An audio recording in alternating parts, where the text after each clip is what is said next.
Young Rodrigo Roa Duterte. Duterte est maintenant ouverte. Je souhaite la... Good morning. I would like to welcome everyone inside and outside of the courtroom.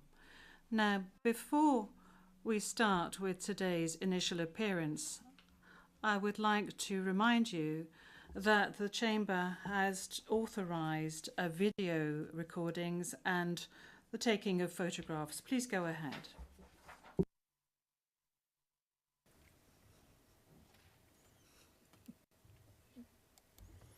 Je vous remercie. Vous avez une... Thank you. You have 1 minute to take photographs and record videos.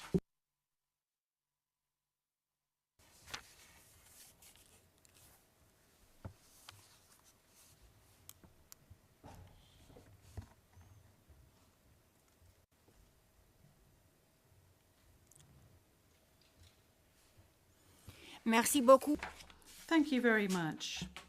Court officer, please, could you please call the case? Thank you, Madam President. Your Honours.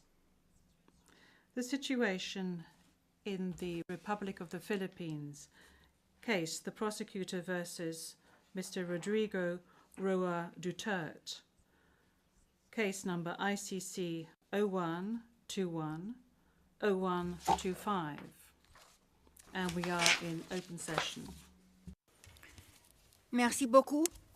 Thank you very much. I will now ask the parties to introduce themselves, starting with the Office of the Prosecutor. Please pause before speaking and speak slowly to allow the interpreters to interpret appropriately. May I ask you to introduce yourself and to confirm whether the list of your staff that I received prior to the hearing is correct, Mr. Prosecutor? President, Your Honours, good morning. The list is correct.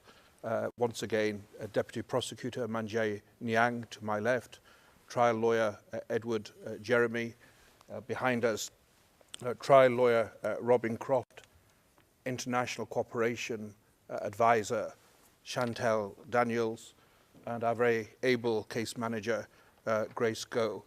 I'm Karim Khan, the prosecutor. Merci beaucoup. Thank you very much. I now turn to the counsel for the defense of Mr. Duterte.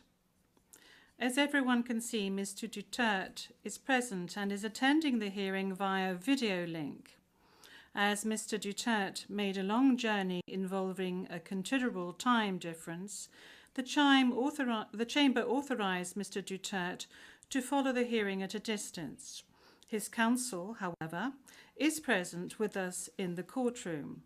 Thank you, counsel. Please introduce yourself.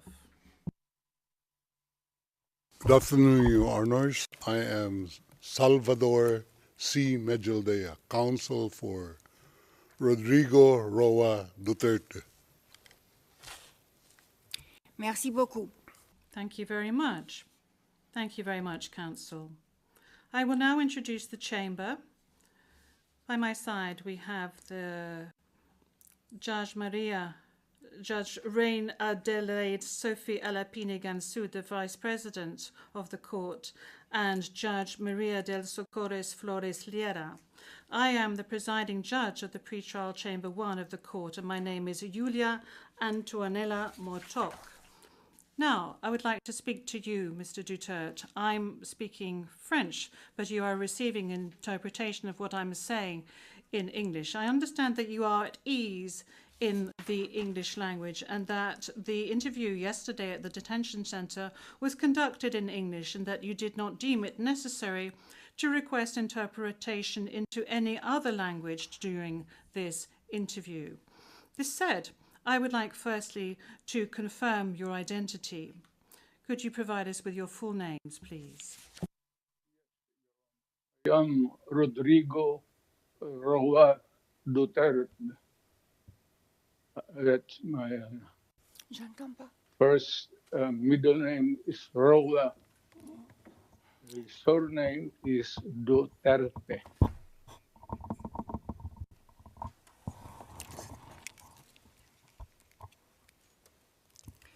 Merci beaucoup. Thank you very much. What is your date of birth? Again, ma'am.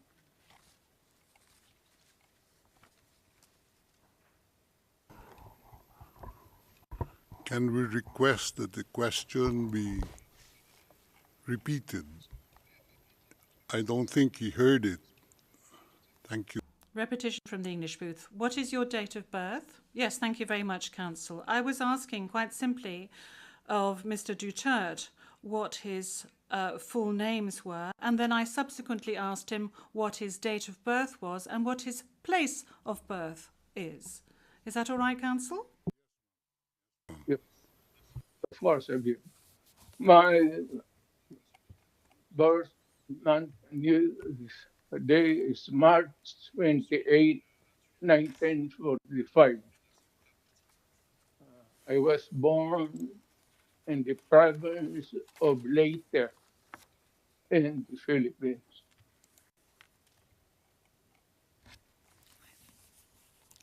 Merci beaucoup. Thank you very much. As a preliminary point. Very well. Thank you, Mr. Duterte. As a preliminary point, it is useful to clarify the nature and limited scope of this first appearance hearing. Today's hearing is neither the start of the trial, nor is it a confirmation of charges hearing. During today's hearing, no evidence will be collected or presented, and the issues of Mr. Duterte's guilt or innocence will therefore not be addressed. In accordance with Article 61 of the Rome Statute, the Court's founding treaty, and Rule 1211 of the Rules of Procedure and Evidence, the main purpose of this initial appearance is to answer 3 questions. Firstly, the Chamber must ensure that the person who was the subject of the arrest warrant has been informed of the crimes of which he is accused. Second, the Chamber must ensure that this person has been informed of his rights as recognized by the Rome Statute. Third, the Chamber must set a date on which it intends to hold a confirmation of charges hearing. The Chamber notes that your counsel, Mr. Duterte, filed 2 motions, one in relation with today's hearing, and you may be aware that these 2 motions have not been accepted by the Chamber because of the nature of today's hearing. No further discussion on the matter is necessary during this hearing because, as I said at an earlier stage, the aim of this hearing today is to introduce the parties and to ascertain the charges and to set a date for the confirmation of charges hearing at a later stage. With regard to the first point, I recall that Mr. Duterte has received a copy of the warrant for his arrest and that a redacted version of the prosecutor's application for the issuance of the warrant of arrest is public. I will now ask the court officer to read the charges against him. The charges will be read in English. Please, over to you, Madam Courtroom Officer. Thank you, Madam President. Your honours.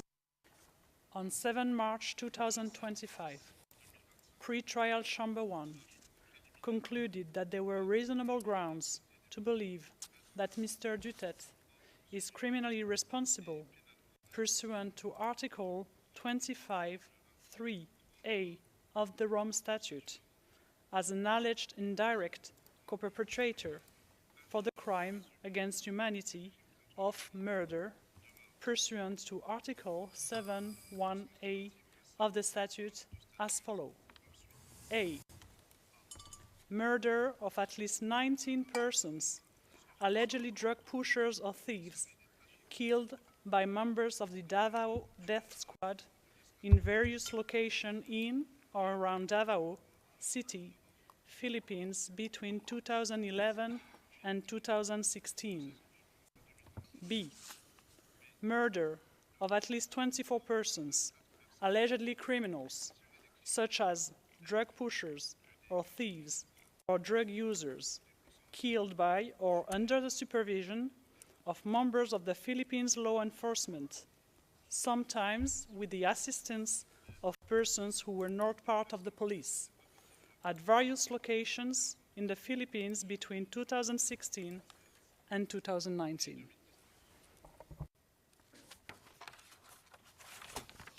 Merci beaucoup, Madame la... Thank you, Madam Courtroom Officer. Mr. Duterte, I'm not going to ask you to stand up because I know your condition, so I'm going to allow you to remain seated. You have just heard the reading of the charges, which are in accordance with the content of the arrest warrant you received.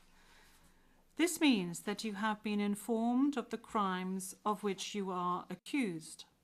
And this concludes the examination of the first point mentioned above. I will now turn to the second point, which concerns your rights as a suspect before this court.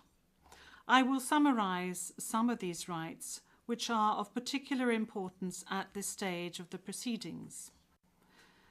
Those rights are as follows. You can benefit from the assistance free of charge of a competent interpreter and benefit from the necessary translations to meet the requirements of fairness. You have the right to have the time and facilities necessary to prepare your defense and to communicate freely and confidentially with the counsel of your choice. You have the right to remain silent, and you cannot be forced to testify against yourself or to confess guilt. You can also make statements in your defense without taking an oath. In addition to any other disclosure provided for in the statute, the prosecutor must disclose to you, as soon as practicable, evidence in his possession or at his disposal that shows or tends to show your innocence or to mitigate your guilt, or that could undermine the credibility of the evidence against you.